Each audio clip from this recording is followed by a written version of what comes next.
તો કેમ છો બધા મિત્રો? આપણે અવારનવારમાં આવી ગયા બસ સ્ટેન્ડ અને બસ સ્ટેન્ડે આપણે બસમાં હતી બહુ ગીરદી એટલે આપણે ઇકોમાં વયા ગયા સીધા માણાવદર. એટલે આપણે નીકળી ગયા માણાવદર બાજુ એન્ડ આપણે થોડીક વાર થી તો આપણે સુલતાનાબાદમાં પહોંચી ગયા હતા. સુલતાનાબાદ થઈને આપણે વયા ગયા પાનેરા કોલેજ થઈને આપણે વયા ગયા માણાવદર પાવર હાઉસ બાજુ. પાવર હાઉસ પહોંચી ગયા આપણે એન્ડ ત્યારબાદ આપણે જવું તો હવે જુનાગઢનું થયું એટલે જુનાગઢ આપણે જવું હતું એટલે આપણે વયા ગયા આંબેડકર ચોક. આંબેડકર ચોકેથી આપણે સીધો આખવાડો વારીને અને જવા દીધું સીધું જુનાગઢ બાજુ. અને આપણે જુનાગઢ જવું હતું એટલે આપણે નીકળી ગયા અને ત્યારબાદ આપણે આવી ગયા ગેસ ભરાવા. ગેસ ભરાવીને થોડીક વાર ગાડી આવી ગઈ તો આપણે પહોંચી ગયા નરેડી.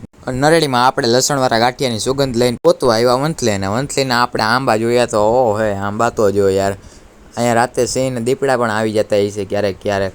અને આપણે પહોંચી ગયા ફાઇનલી વંથલીમાં. વંથલીમાં આપણે હાઈવે ઉપર ચડી ગયા પાછા એન્ડ આપણે જવું છે હવે જુનાગઢના રસ્તા ઉપર. અને જુનાગઢ આપણે પહોંચી ગયા ત્યારે બસ સ્ટેન્ડે ગયા, થોડીક વાર બેઠા. બસ સ્ટેન્ડેથી પછી આપણે વયા ગયા ડાયરેક્ટ જુનાગઢ ભવનાથ.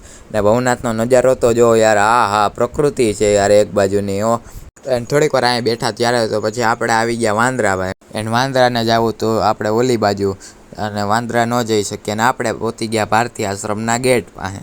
અને ત્યાંથી આપણે વયા ગયા ઇન્દ્ર ભારતી આશ્રમને. ઇન્દ્ર ભારતી આશ્રમમાં મસ્ત સજાવટ કરેલ હતું અને મહાન પુરુષોના ફોટા પણ હતા.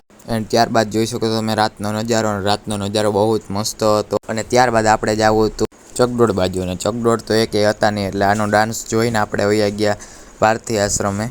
અને ભારતી આશ્રમે આપણે જોયું કે અહીંયા બહુ ગળદી હતી યાર, બહુ જ. એન્ડ આપણે આ બાપુના દર્શન કર્યા એન્ડ આગળ ચાલતા રહ્યા તો ત્યાં તલવારવાળા ભાઈ આવી ગયા. એન્ડ સામે બાજુ હતું ભારતી આશ્રમ. અને તમે પબ્લિક જોવો, બહુ પબ્લિક હતી યાર રાતે.